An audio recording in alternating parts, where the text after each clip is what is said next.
आखिरी वीडियो है दोस्तों, ये चैप्टर नंबर 5 की क्लास 9 की हिस्ट्री किताब हमको खत्म करनी है।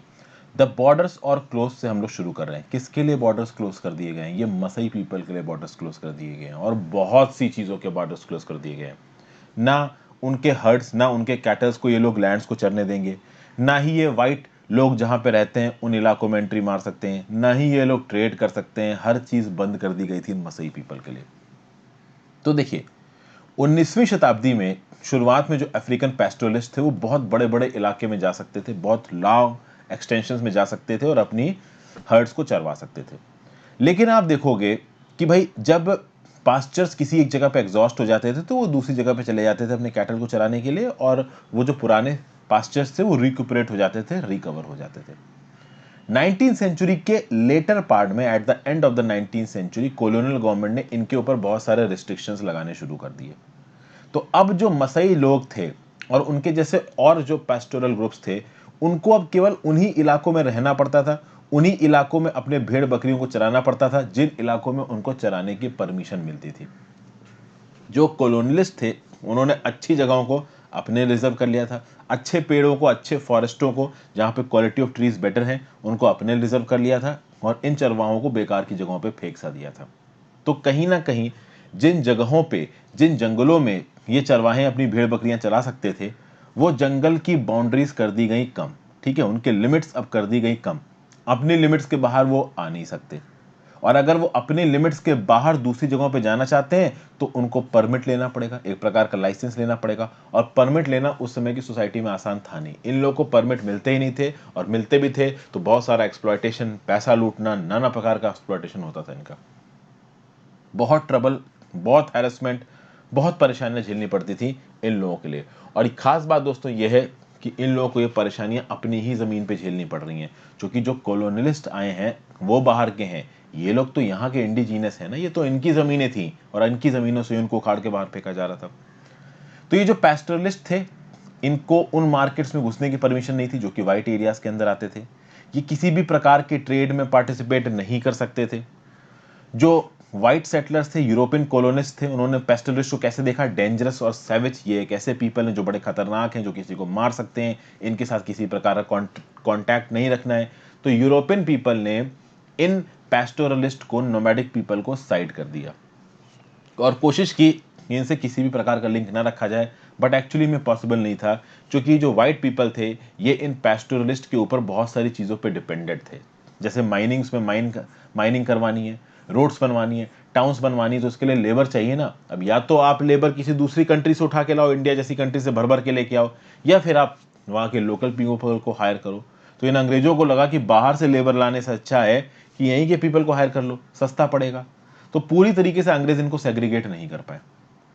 ठीक है, लेकिन जो रिस्ट्रिक्शंस लगाए गए इन लोगों के ऊपर, इनकी जो टेरिटोरियल बाउंड्रीज डिफाइन की गई, इसके चलते पैस्टोरलिस्ट की जो लाइफ थी ना, बहुत ज़्यादा चेंज हो गई। आगे बढ़ने से पहले वीडियो पे लाइक का बटन दोस्तों, अगर अब तक आपने चैनल को शेयर और सब्सक्राइब नहीं किया है तो कर दीजिए। ऑलमोस्ट सारी वीडियोस आपको फ्री ऑफ कॉस्ट मिल रही, तो आप ज्वाइन बटन दबा के मेंबर ही बन सकते हैं। इंस्टाग्राम पे फॉलो कर लीजिए, आपके जर्नी डॉट से जवाब दूंगा। टेलीग्राम ग्रुप ज्वाइन कर लीजिए, वहाँ पे आपको मेरे बाकी लेक्चर्स की पीडीएफ मिल जाएगी। ये एनसीईआरटीज़ की वीडियोस हैं, तो एनसीईआरटी की PDF free of cost NCERT की वेबसाइट पे है, आप जाके वहाँ से डाउनलोड कर सकते हैं। ठीक है भाई, तो टेरिटोरियल बाउंड्रीज पे रिस्ट्रिक्शंस लगाई गई, इनके मूवमेंट को ब्लॉक किया गया। इससे इन इंडिजिनियस कम्युनिटीज की, मसईस की पेस्टोरल और ट्रेडिंग एक्टिविटीज रुक गई। पहले क्या करते थे, जो पेस्टोरलिस्ट थे वो अपने एनिमल हर्ड्स को भी देखते थे, ट्रेडिंग भी करते थे अलग अलग प्रोडक्ट्स में। चूंकि ये अपने एनिमल्स को लेके एक जगह से दूसरी जगह घूमते रहते थे, तो मान लीजिए वो किसी जगह पे गए, वहां से सामान उठाया, दूसरी जगह पे गए, वहां पे सामान बेच दिया, तो ट्रेडिंग में भी इन्वॉल्व थे। लेकिन कॉलोनियल रूल ने इन पे हर प्रकार के रिस्ट्रिक्शंस लगा दिए। इनके एनिमल हर्ड्स के मूवमेंट के ऊपर तो ब्लॉक लगाया गया, इनके मूवमेंट के ऊपर ब्लॉक लगाया गया, इनकी ट्रेडिंग एक्टिविटी को भी बैन कर दिया गया। मतलब इनसे बोल दिया गया कि तुम ट्रेड नहीं कर सकते। ठीक है, फिर बात करते हैं व्हेन पास्चर्स ड्राई, मतलब कि जब वो ग्रेजिंग लैंड सूख जाएंगे, जिनके ऊपर ये कैटल जाके ग्रेज करती थी, अपना खाना खाती थी, तो क्या होगा? देखिए, दुनिया भर में ड्रॉट सूखा पड़ता है, और ये सूखा पेस्टोरलिस्ट की लाइफ को अफेक्ट करता है। ऐसा एक जगह पे नहीं, ऐसा पूरी दुनिया में होता है। कभी बारिश नहीं हुई, कभी बारिश लेट हो गई, पास्चर सूख गए, तो भाई कैटल स्टार्व कर जाएंगे। तो ये जरूरी है कि कैटल को सही समय पे एक ऐसे इलाके में लेके जाया जाए जहां पे उसको खाने के लिए कुछ मिल जाए। ठीक है, ताकि वो मरे ना, जहां पे फोरेज अवेलेबल हो, ठीक है भाई। और इसीलिए पैस्टोरलिस्ट पीपल एंशिएंट टाइम से नोमैडिक थे।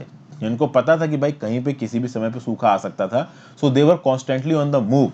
उनको पता था कि भाई अगर अपने कैटल की जिंदगी बचा के रखनी है तो खाना देना पड़ेगा, तो जगह से जगह जाना पड़ेगा। और इसी नोमैडिज्म की वजह से वो खराब टाइम्स में और क्राइसिस में अपने आप को बचा ले जाते थे। लेकिन कॉलोनियल पीरियड के बाद ये सब बंद हो गया। मसाइज को एक जगह पकड़ कर रख दिया गया, फिक्स्ड एरिया। उस फिक्स्ड रिजर्व में ही आप रहोगे, आप पास्चर्स की सर्च में निकलोगे नहीं। सूखा पड़ गया तो अपना निपटो, तुम बाहर नहीं निकलोगे।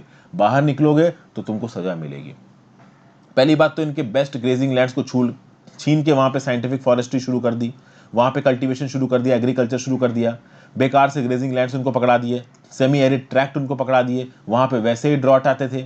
मतलब कमर तोड़ दी इन नोमैडिक पैस्टोरलिस्ट की। और इसके चलते आप देखोगे कि जब भी ड्रॉट आता था ना, हजारों की तादाद में, लाखों की तादाद में जो कैटल्स थे वो मरते थे। 19 की 30 की इंक्वायरी में पता चला कि जो मसईज रहते थे केनिया में, उनके पास 7,20,000 कैटल थे, 8,20,000 शीप थी, 1,71,000 डोंकीज थे। 1933 और 1934 में ऐसा सूखा आया कि आधे कैटल तो मर गए। कितना भयंकर। और खास बात यह थी कि ग्रेजिंग लैंड भी श्रैंक हो रहा था। जिस लैंड के ऊपर, जिन पास्चर्स के ऊपर ये कैटल जाके ग्रेज करते थे, वो लैंड ही खत्म हो रहा था। फिर ऊपर से ड्रॉट की इंटेंसिटी, तो और सूखा पड़ गया, घास उगी नहीं, तो एनिमल स्टॉक तो घटना ही था, कैटल की मौत तो यहां पे होनी ही थी। अब यहां पे बात करते हैं कि not all were equally affected, यानी मसई सोसाइटी के अंदर भी बहुत सारी हायरार्कीज हैं। मसई सोसाइटी भी यूनिफॉर्म नहीं थी, और चूंकि वो सोसाइटी यूनिफॉर्म नहीं थी, उसके अंदर अलग अलग लेवल्स थे। तो एक लेवल को कुछ कम नुकसान हुआ, एक लेवल को कुछ ज्यादा नुकसान हुआ। किस लेवल को क्या नुकसान हुआ यहां पे देखते हैं। तो अगर आप मसई लैंड की बात करिए तो सारे पैस्टोरलिस्ट पे बराबर का फर्क नहीं पड़ा। प्री कॉलोनियल टाइम्स में मसई सोसाइटी दो भागों में डिवाइडेड थी। एक भाग था एल्डर्स, दूसरा भाग था वॉरियर्स। एल्डर्स क्या थे? एल्डर्स थे रूलिंग ग्रुप, वो बूढ़े लोग जो पीरियोडिक काउंसिल्स में मिलते थे, कम्युनिटी को कैसे चलाना था इस बात पे डिसीजन लेते थे, डिस्प्यूट्स को सॉल्व करते थे। ये थे बूढ़े लोग, ये बोलते थे एल्डर्स। नीचे कौन होते थे? नीचे होते थे वॉरियर्स। वॉरियर्स में आते थे यंग पीपल। इन यंग पीपल की क्या रिस्पॉन्सिबिलिटी थी? ट्राइब को बचाना, और खासकर ट्राइब की कैटल को बचाना, और जरूरत पड़े तो दूसरी ट्राइब को अटैक करके उनकी कैटल को लूट लेना। इनके लिए देखिए, आज की डेट में और बहुत लंबे समय से जीत का यूनिट क्या माना जाता है? जीत की यूनिट मानी जाती है द अमाउंट ऑफ जमीन in under your control, the amount of land under your control. Ancient society में क्या होता था, या मीडियल सोसाइटी में कुछ कुछ जगहों पे आप बात कर लीजिए कि भाई ये जो सोसाइटीज थी, इनमें कैटल ही वेल्थ होती थी, जमीन वेल्थ नहीं होती थी। हमारे ऋग्वेदिक टाइम्स में भी आप देखिए, number of cattle you have, number of cows you have, this is your wealth. लेकिन बाद में क्या होगा कि भाई जितनी ज्यादा जमीन है उतनी, आप आज की डेट में चाइना जैसी कंट्री जमीन की भूखी हर जगह घुसी पड़ी हैं, अपने वेस्ट एंड पे जो कंट्रीज हैं, इंडिया में, हर साउथ चाइना सी में, तो अब जमीन की कीमत आ गई। उस समय पे मसाई सोसाइटी में कैटल रेट्स ऑर्गेनाइज की जाती थी। तो दूसरे की ट्राइब पे अटैक करके उनकी कैटल लूट लो, और अपने अटैक्स को, अपनी कैटल को बचाओ। रेडिंग एक इंपॉर्टेंट एलिमेंट था। वॉर हमेशा से हमारी सोसाइटी का पार्ट रहा है, उस समय भी सोसाइटी का पार्ट था, बस वॉर उस समय पे कैटल के लिए हुआ करता था, ना कि लैंड के लिए। जितनी ज्यादा कैटल है कम्युनिटी के पास, उतना ही वो पैस्टोरल ग्रुप स्ट्रांग माना जाएगा। जो यंग मैन थे उनको वॉरियर क्लास से आइडेंटिफाई किया जाए। तो एल्डर्स तो भाई पॉलिटिकल क्लास बन गई, जो यंग मैन थे वो वॉरियर क्लास बन गई। ओके भाई, और ये वॉरियर क्लास दूसरे पेस्टोरल ग्रुप्स के साथ वॉर में इन्वॉल्व होते थे, कैटल रेड करते थे। लेकिन ये वॉरियर क्लास केवल एक क्लास की सुनती थी, और वो क्लास थी एल्डर्स की। जो बच्चे थे वो बच्चे जाके, मतलब वो बच्चे चरवाहे बनते थे, वो बच्चे जाके भाई जो कैटल्स थी ना उनको ग्रेस करवाते थे। यहाँ पे देखिए, ये आपको वॉरियर्स दिख रहे हैं उस समय की मसाई सोसाइटी के, देखिए किस प्रकार से सजे हुए हैं। ये उस समय की इनकी प्रिमिटिव ड्रेस है। आज भी ड्रेसेस आपको लिमिटेड फॉर्म में मिल जाएंगे, हालांकि अब मसाई लोग भी काफ़ी एडवांस हो गए हैं, वो मॉडर्न तरीके से जी रहे हैं, उनको भी पता चल गया है कि भाई चीज दुनिया बहुत बदल गई है। यहाँ पे वॉरियर्स ने ट्रेडिशनल डीप रेड शुखास पहन रखी है, देखिए नीचे गले पे इन्होंने डाल रखे हैं। उसके बाद स्टील टिप्ड स्पीयर, इनके पास तलवार है, ज्वेलरी पहन रखी है अलग अलग प्रकार की, यहाँ पे आप देख सकते हैं। इनकी ड्रेसिंग सोसाइटी अलग थी। उसके बाद इनके जो बाल हैं, अगर आप बॉल तो इनके बॉल ऑकरे से रेड किए गए, ये आपको यहाँ पे इनके बाल नजर आ रहे हैं। उसके बाद ये लोग राइजिंग सन के सामने ईस्ट में खड़े होके सन को ऑनर करते थे। इनके यहाँ पे जो बॉयज होते थे वो लॉयस्टक को चलाते थे। ये जो वॉरियर्स थे, वॉरियर बनने का प्रोसेस काफी लंबा था, इसको अभी मैं आगे बताऊंगा आपके। ड्रॉट सीजन के दौरान, सूखे के दौरान, ये दोनों कम्युनिटीज, चाहे वो वॉरियर्स हो चाहे वो बॉयज हो, वो कैटल को चराने ही लेके जाया करते थे। ये जो वॉरियर बनने का तरीका था ये काफ़ी इलेबोरेट था। आज भी बहुत सारी जगहों पे मसाई सोसाइटी में वॉरियर बनने के तरीके को अपनाया जाता है, हालांकि अभी ये कॉमन नहीं है। क्या होता है कि भाई ओवरऑल जो मसाई लैंड है उनमें इन लोगों को घूमते रहना है 4 महीने के लिए। एंड में ये लोग दौड़ते हुए एंटर करेंगे एक रेडर के एटीट्यूड के साथ। जब ये सेरेमनी चल रही होगी जिस दिन पे, उस दिन बॉयज लूज क्लोथिंग को पहन के पूरे पूरे दिन नाचते रहेंगे। कुल मिला के एक प्रॉपर कस्टम है इनकी सोसाइटी में, जहां पे एक बॉय अपने आप को वॉरियर में बदलता है। गर्ल्स को इस प्रकार के रिचुअल में पार्टिसिपेट करने की जरूरत नहीं है। पहले ये चीज बहुत आम हुआ करती थी, अब ये चीज बहुत रेयर हो गई है। मॉडर्नाइजेशन आ गया है, इंटरनेट का जमाना आ गया है, लोग इन सब दकियानुसी ख्यालात पे भरोसा अब कम रखते हैं। फिर भाई बात करते हैं मसाई के अफेयर्स को एडमिनिस्टर करने के लिए ब्रिटिश ने भी बहुत सारे सीरीज ऑफ मेजर्स को इंट्रोड्यूस किया। तो भाई ब्रिटिशर्स ने मसाई के डिफरेंट सब ग्रुप्स में एक एक चीफ अपॉइंट कर दिया। देखिए, ब्रिटिशर्स को अगर इनके ऊपर कंट्रोल करना है तो सीधे लड़के कंट्रोल कर लो या दिमाग से कंट्रोल कर लो। तो इनके ही अंदर के एक इन्फ्लुएंशियल मेंबर को इनका ही नेता बना दो, तो बना दिया गया। तो अलग अलग सब ग्रुप्स थे जो मसई के, उनका एक एक नेता अपॉइंट किया। वो रिस्पॉन्सिबल आ गया उस ट्राइब के रीजनल अफेयर्स का। ओके, ब्रिटिशर्स ने इनकी रेडिंग के ऊपर, यानी दूसरी जगह पे जो कैटल रेड ऑर्गेनाइज करते थे, जो वॉरफेयर करते थे, जो ट्रेड करते थे, इनके ऊपर बहुत सारे रिस्ट्रिक्शंस लगा दिए। और जब ब्रिटिशर्स के रिस्ट्रिक्शंस आने लगे तो वॉरियर्स की औकात और एल्डर्स की औकात कम होने लगी। अब यहां पे समझिए, मसई के अंदर जो चीफ बनाए गए थे, जो ट्राइबल चीफ्स बनाए गए थे, वो भी मसई थे। ये जो ट्राइबल चीफ्स थे और इनकी जो फैमिलीज थी, इनके कॉलोनियल गवर्नमेंट के साथ कनेक्शन थे, तो उसके ऑब्वियसली फायदे थे। और ये पैसा जमा करते गए, ये अमीर बनते गए। तो जो एक तबका था इस मसई सोसाइटी के अंदर, वो अमीर बनता गया। अंग्रेजों का रूल करने का प्रोसेस पूरी दुनिया में सेम है।